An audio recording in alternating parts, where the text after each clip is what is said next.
ভাবিয়ে শোনো, চেষ্টা করছে, এবারটা চেষ্টা করছে। যখন আওয়ামী লীগ ক্ষমতায় ছিল আমার বঙ্গবন্ধু বইলা লোল ফালাইছে। আবার যখন আওয়ামী লীগের ক্ষমতা থেকে গেল, তারা আন্দোলনটা কইরা একটা ক্ষমতার দিকে ধাবিত হইল, উড়াইলে লোক কদিন ডায়লগ মাইলগ দিয়া মাসাল্লাহ হজদা করে আইসা টুপিটা লাগাইছিল, পাঞ্জাবিটা পড়ছিল, নির্বাচনের আগে এরকম একটা বেশভূষা ধরে। কিন্তু দিন শেষে সার্জিসকে মানুষ প্রত্যাখ্যান করে বসে। আমি যখন নিউজটি করছি, এখানে আপনারা জানেন যে আমি যদি একটু স্পেসিফিক বলি, পঞ্চগড় এক আসনে 155টি ভোট কেন্দ্রে ভোট হয়েছে, 72টির প্রাথমিক ফলাফল চলে এসেছে, অর্থাৎ 48% ভোট কেন্দ্রের খবর আমরা পেয়ে গেছি ফলাফল। তো এতে কি বলছে, বিএনপি যিনি আছেন মনোনীত প্রার্থী নওশাদ জমির, তিনি ধানের শীষ প্রতীকে 89,120 ভোট পেয়েছেন। 89,120 ভোট। তো সার্জিস কত হয়েছে?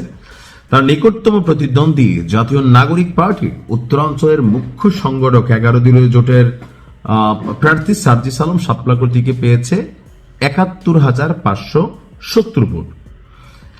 জেলা নির্বাচনের অফিসের তথ্য অনুযায়ী পঞ্চগড়ের 2টি সংসদীয় আসনে মোট 15 জন প্রার্থী প্রতিদ্বন্দ্বিতা করেছেন। তার মধ্যে উল্লেখযোগ্য হচ্ছে সার্জিস এবং বিএনপির নওশাদ জমির।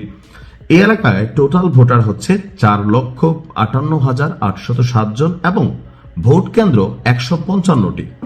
তো পঞ্চগড় 2 আসনে দুজনের মধ্যে ব্যবধান হয়ে গেছে 18,000। 48% রেজাল্টে 18,000 ভোটে এগিয়ে আছেন বিএনপির প্রার্থী।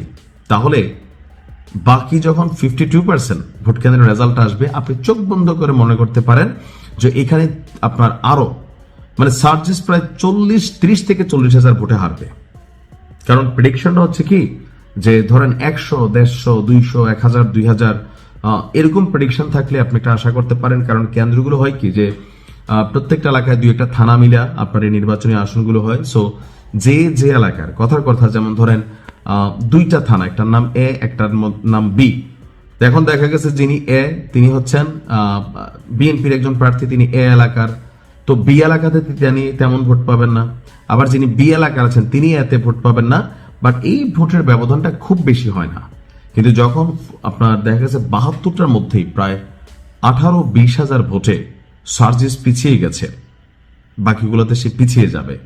তবে একটা কথা কি, আমার মনে হয় যে এনসিপি কে মানুষ অপছন্দ করার পিছনে যেই কয়েকটা ক্যারেক্টারের দ্বিচারিক চরিত্র জনমনে প্রশ্ন তুলেছে, পাকনা পাকনা কথার মধ্যে সার্জিস অন্যতম ছিল।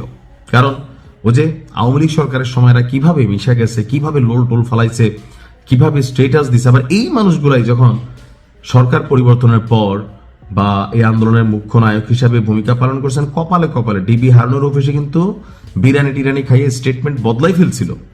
আমরা জানি এটার পিছনে জামাত তাদের কি বলে যে দক্ষতার মাধ্যমে সরকারের পতন ঘটাইছে, তারা সামনে চলে আসছিল, নয়তো এই সার্জিসকে বাত্তি দিয়ে খুঁজে পাওয়া যেত না। তারপরেও এনসিপির একটা প্রভাবশালী অবস্থানে সে আছে, দেখা যাক কি হয়। এনসিপির মেইন যে ক্যারেক্টারগুলো, হাসনাত ছাড়া, আমি আগেই বলছিলাম ভাই এরা কেউ পাশ করবে না। হাসনাত আর তাসনিম জারার কথা বলছিলাম, তাসনিম জারাই তো ফেল করতেছে, তাহলে বাকিরা কেউ যে পাশ করবে না নাহি তো দেখেন। এখন হান্নান মাসুদ একটু ব্যতিক্রম, কারণ ট্যালেন্টেড পোলা, নোয়াখিল্লা পোলা, তো আসলে ধরেন একটু কি বলা হয় যে ট্যালেন্টেড। সে প্রথম থেকে টেকনিক্যালি কাজ করছে তার এলাকার জন্য, আর মানুষ বুঝছে যে না একটা ভিন্নতা আসবে। দেখা যাক কি হয়।